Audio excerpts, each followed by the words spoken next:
കൊല്ലം കൊട്ടാരക്കരയിൽ ബൈക്കുകൾ കൂട്ടിയിടിച്ച് രണ്ടുപേർ മരിച്ചു. രണ്ടുപേരെ ഗുരുതര പരിക്കുകളോടെ ആശുപത്രിയിൽ പ്രവേശിപ്പിച്ചു. ഇടിയുടെ ആഘാതത്തിൽ ഒരു ബൈക്കിന് തീ പിടിച്ചു. വിവരങ്ങളുമായി അരുൺരാജ് കൂടി ചേരുന്നുണ്ട്. അരുൺ, തികച്ചും ഞെട്ടിപ്പിക്കുന്ന വലിയൊരു അപകടം തന്നെയാണ് സംഭവിച്ചിരിക്കുന്നത്. രണ്ടുപേർ മരിച്ചു.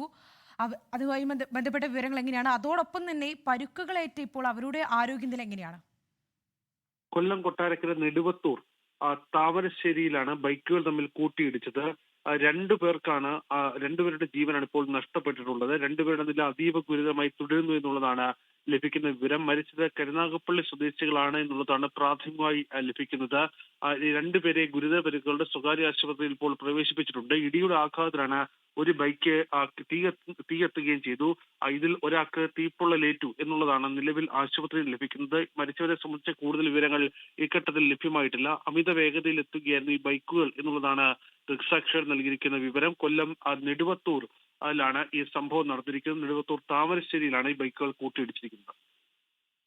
ശരി, കൊല്ലം കൊട്ടാരക്കരയിലാണ് ബൈക്കുകൾ കൂട്ടിയിടിച്ച് രണ്ടുപേർ മരിച്ചത്. രണ്ടുപേരെ ഗുരുതര പരുക്കുകളോടെ ആശുപത്രിയിൽ പ്രവേശിപ്പിച്ചു. ബൈക്കിന്റെ വേഗതയാണ് ഇത്തരത്തിലൊരു അപകടത്തിന് കാരണമെന്നാണ് മനസ്സിലാക്കുന്നത്. ഇടിയുടെ ആഘാതത്തിൽ ഒരു ബൈക്കിന് തീ പിടിക്കുകയും ചെയ്തു. അരുൺരാജാണ് കൊല്ലത്ത് നിന്ന് വിവരങ്ങൾ നൽകിയത്. ലോകത്തെവിടെയായാലും ഏത് സമയത്തും 24 വാർത്തകളും ഓഗ്മെന്റഡ് റിയാലിറ്റി പാക്കേജുകളും എക്സ്പ്ലെയിനറുകളും വിശദമായി കാണാൻ ഞങ്ങളുടെ യൂട്യൂബ് ചാനൽ നിങ്ങൾക്ക് സബ്സ്ക്രൈബ് ചെയ്യാം.